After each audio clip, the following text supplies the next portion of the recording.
Hard है। हम आज आपको बताना चाहते हैं कि आप खूब मेहनत करके पूरा कोर्स तैयार करते हो, इम्तहान देने जाते हो, फुल कॉन्फिडेंस जाते हो कि हमारा 100 में 100% सही होगा, फिर भी आपको अंग्रेजी में नंबर कम मिलता है। अंग्रेजी की बात करें तो खूब बढ़िया तैयारी कर, अथक परिश्रम करके हम जाते हैं इम्तहान देने, इस विश्वास के साथ कि हमको अच्छा से अच्छा नंबर मिलेगा, लेकिन फिर भी अंग्रेजी में आपका नंबर कम हो जाता है। क्यों? यही जानो बेटा। इसके लिए आपको हम बताएं बेटा कि सबका ढर्रा एक है, लेकिन उसमें जिस लड़के का ग्रामर पोर्शन बिल्कुल कंप्लीट रहता है बेटा, अच्छे ढंग से वह ग्रामर प्रेजेंट किए है सही बिल्कुल, तो निश्चित है कि जब ग्रामर पोर्शन सही होगा तो यही स्कोर करता है बेटा। ठीक है, क्योंकि फर्स्ट पेपर तो सभी लिखता है, सभी को नंबर मिलते हैं, ठीक है, लेकिन हाई फाई स्कोरिंग कहाँ से होगी? ग्रामर पोर्शन से। क्योंकि ग्रामर क्या है? मैथ है।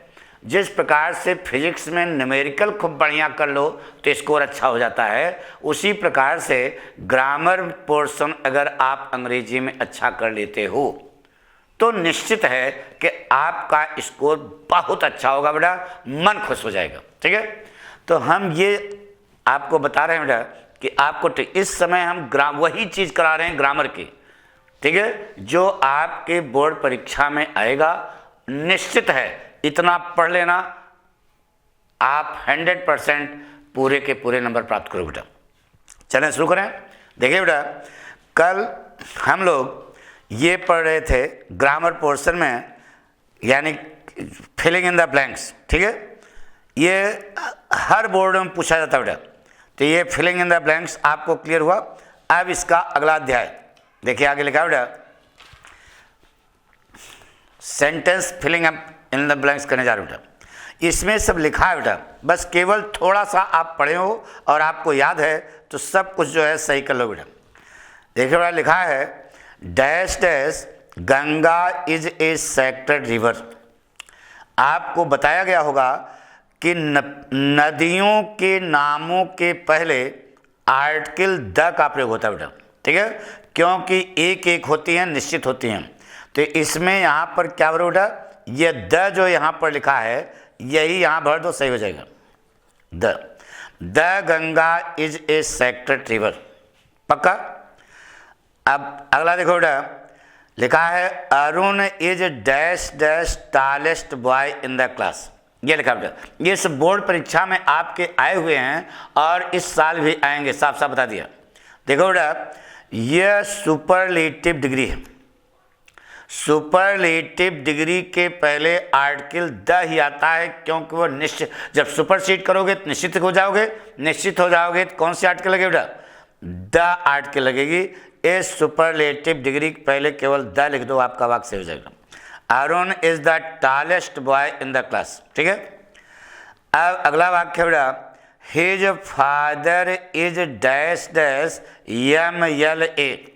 अब MLA के अंदर 3 लिखा बेटा, ए एंड द। अब MLA का उच्चारण करो बेटा, यम ऐसे लिखोगे ना बेटा, MLA ऐसे लिखोगे ना। अब बताओ पहला अक्षर स्वर है कि व्यंजन है? बोलो बोलो, स्वर है ना, इसलिए आपको क्या लगाना पड़ेगा बेटा? एन लगाना पड़ेगा, यानी कि इसका जवाब क्या सही है? एन सही है। बात समझ रहे? आगे देखो बेटा, they have been playing here dash dash morning. अब यहाँ पर आपको तो आर्टिकल की बात हो गई, अब यहाँ पर आपको भरना है प्रेपोजिशन। प्रेपोजिशन दिया गया सिंस, फॉर और इन। ठीक है, अब आपको मालूम होना चाहिए कि निश्चित समय के पहले सिंस का प्रयोग होता है बेटा। बताइए, दिन भर में सुबह कई बार होती है? एक बार कि 10-20 बार? एक बार होती है, तो निश्चित समय हो गया, इसलिए सिंस आप यहां भरेंगे। क्या भरेंगे बेटा? सिंस। पढ़ो, बन गया। They have been playing here since morning, ये सही बेटा। निश्चित समय ना, निश्चित समय पहले क्या लगाते हैं? सिंस। अगला वाक्य बेटा, वी हैव, आएगा, पक्का आएगा बेटा, ध्यान रहे। We have been studying in this class dash dash 3 year. अब यहाँ पर फिर प्रीपोजिशन बनाना बेटा। देखिए इसके लिए 3 प्रीपोजिशन दिए गए हैं, इन, सिंस और फॉर। अब बताइए 3 साल, 3 साल कौन सा 3 साल आपको पता है क्या? नहीं ना, अनिश्चितता है, कोई भी 3 साल हो सकता है, तो अनिश्चित समय हो गया बेटा। इसलिए यहाँ पर आप क्या भरोगे? फॉर, FOR, पढ़ो बन गया। We have been studying in this college for 3 years. ठीक है, अगला वाक्य बेटा, they will go to Delhi dash dash Monday. Monday, तो अब मंडे लिखा है, सुबह जाएंगे कि शाम जाएंगे कि दोपहर में जाएंगे, ऐसा कुछ लिखा नहीं है। तो यहाँ पर 3 प्रीपोजिशन बेटा, इन, ऑन और एट। ठीक है, अब यहाँ पर आपको क्या भरोगे बेटा? नंबर मिलेगा, ऑन भरोगे तो नंबर मिलेगा, on. They will go to Delhi on Monday. एक चीज बताएं बेटा, इन सब को बहुत गहराई से अगर आपको सीखना है तो पाठक पीछे से प्रीपोजिशन पढ़ा चुके बेटा, उसको एक बार आप अवश्य देख रहे हैं, निश्चित है कि आपको मौज आएगी और सारी बात भी क्लियर होगी। ठीक है, अगला वाक्य देखिए बेटा, we went to Kashmir dash dash April. बड़के समय के पहले इन और छोटके समय के पहले एट, इसे हमने पढ़ाया होगा बेटा, वहाँ सब क्लियर क्या है आप उसको जाकर देखिए। तो अप्रैल जो है बड़का समय हुआ, छोटका समय हुआ, बड़का समय हुआ।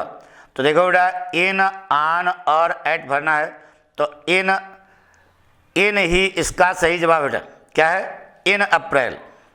वी वेंट टू कश्मीर इन अप्रैल, ये सही बेटा। अब देखो बेटा, his uncle died dash dash cancer. ठीक है, आपको बताया होगा कि make of, tired of, fond of, sure of, cure of, died of, ना बेटा, अवेयर ऑफ, अवेल ऑफ, इन सब के बाद छोटका ऑफ लगता है बेटा। क्या लगता है? देखो फ्रॉम भी लिखा है, टू भी लिखा है, लेकिन लगेगा क्या? ऑफ भरा जाएगा बेटा। His uncle died of cancer, ये सही बेटा। He is afraid dash dash dogs. देखो अभी अभी आपको, अब देखो 3 पेपर, फ्रॉम, ऑफ और टू। तो अभी अभी बताया कि make of, sure of, tired of, fond of, afraid of, aware of, इन सब के बाद छोटा वाला ऑफ भरा जाता है बेटा। ये छोटा वाला ऑफ यहाँ भर दो, पढ़ो sir. He is afraid of dogs, यही सही बेटा। पूरी बात समझ रहे ना? ये सब हम पढ़ा चुके हैं, इसको बहुत गहराई से। अब देखिए बेटा, कंजंक्शन की बात आ रही है। अभी आर्टिकल पढ़ रहे थे, फिर प्रीपोजिशन के बारे में बताया, फिर अब conjunction. I am not going to office dash dash IML। मैं ऑफिस नहीं जा रहा हूँ क्योंकि मैं बीमार हूँ। तो अब बताइए इन तीनों में क्यों की अंग्रेजी क्या है बताओ? एंड, सो और बिकॉज, 3 लिखा है, इसमें क्यों की अंग्रेजी क्या होगी बेटा? अब इतना जानते हो यार, बिकॉज होती है बेटा, बिकॉज लगा दो। बी धन काज बराबर because. I am not going to office because IML, यही सही बेटा। अब देखो आगे लिखा बेटा, dash dash you work hard you will pass. तुम कठिन परिश्रम करोगे तुम पास हो जाओगे। तो यदि तुम कठिन परिश्रम करोगे, तो यदि की अंग्रेजी देखो 3 दी गई है, इफ, अनलेस, दो माने यद्यप होता है बेटा, अनलेस माने यदि नहीं होता है बेटा। तो यदि की अंग्रेजी केवल क्या है? इफ। यहाँ पर इफ भर दो बेटा, सही हो जाएगा। ये कंजंक्शन चल रहा है बेटा। अब देखिए आगे फिर प्रीपोजिशन आ गया बेटा, I prefer coffee dash dash T. तो 8 वर्ड याद रखना चाहिए, उनमें 100% आपकी बोर्ड परीक्षा में आएगा। जो इस समय बताने जा रहा है, ध्यान सुनो, ध्यान सुनोगे? तो 8 वर्ड याद रखना बेटा, senior, junior, superior, inferior, prior, prefer, preferable और एल्डर। फिर से senior, junior, superior, inferior, prior, prefer, preferable और एल्डर। ये 8 शब्द हैं जिनके बाद प्रीपोजिशन टू आता है बेटा। अब यहाँ तो देन भी लिखा है, फ्रॉम लिखा है, आदेश ज़्यादा लड़का देन लगा के आएगा, नहीं बेटा, आप क्या लगाओगे? टू लगाओगे, तब जा करके आपका वाक्य सही बेटा। I prefer coffee to tea. टूटी फूटी ना बेटा। अगला वाक्य है कंजंक्शन का बेटा, the patient had died dash dash the doctor arrived. आपको कक्षा 6 में बताया गया होगा बेटा, जो कार्य बाद में होगा उसके पहले बिफोर, और जो कार्य पहले होगा उसके पहले आफ्टर बताया गया है ना। अब वही लगा दो, डॉक्टर, रोगी मर चुका था, डॉक्टर पहुंचा, तो रोगी मर चुका था ना और डॉक्टर पहुंचा, इसका मतलब यह कार्य बाद में हुआ, तो जो कार्य बाद में हुआ उसके पहले बिफोर लगा दो। अब देखो इसमें बिफोर दिया है कि नहीं, अनटिल दिया है, बिफोर दिया है, आफ्टर दिया है, तो आप केवल बिफोर लगाएंगे तभी आपका वाक्य सही होगा। बात पक्की। अब देखो बेटा, Bhopal is larger dash dash Gwalior. अब ये डिग्री है, देखो कंपैरेटिव डिग्री लगी ना बेटा, कंपैरेटिव डिग्री अपने आगे देन रखती है बेटा, फ्रॉम टू देन, तो कौन सा सही है बेटा, देन सही। अरे लार्ज लार्जर लार्जेस्ट होता है, तो लार्जर कंपैरेटिव डिग्री है, अपने आगे क्या रखते हैं बेटा, देन। इस प्रकार से अगर आप बोर्ड परीक्षा में ये ग्रामर पोर्शन अगर सही कर लेंगे तो यही प्लस पॉइंट होगा बेटा। फर्स्ट पेपर तो सभी लिखेगा रट करके, नकल करके, फलाना करके, धमाका करके, लेकिन ये ग्रामर जब आपको आती रहेगी तभी जा करके आपका नंबर मिलेगा बेटा। आई बात सुनो, ग्रामर में कौन सी चीटिंग करोगे? अरे हम ये समझ नहीं रहे, कुछ लड़के हाथ पर लिख करके ले जाते हैं फर्स्ट पेपर, तो फर्स्ट पेपर तो सभी किसी न किसी तरीके लिख लेता बेटा, लेकिन ग्रामर पोर्शन जब आपका सही होगा तभी आपको अच्छा से अच्छा नंबर मिलेगा। इसलिए हम यहाँ पर आपको हर वीडियो में बताते जा रहे हैं कि पाठक का एक नया बैच शुरू हो रहा है बेटा, ठीक है। वह बैच जो है उसका चार्ज केवल 200 रुपया बेटा, पूरी ग्रामर आपको कवर करा देंगे। निश्चित है अगर आप उसको ज्वाइन करते हो तो आपको पूरे नंबर मिलेंगे बेटा, अंग्रेजी में भी मैथ की तरह बताएंगे बेटा। थैंक यू बेटा।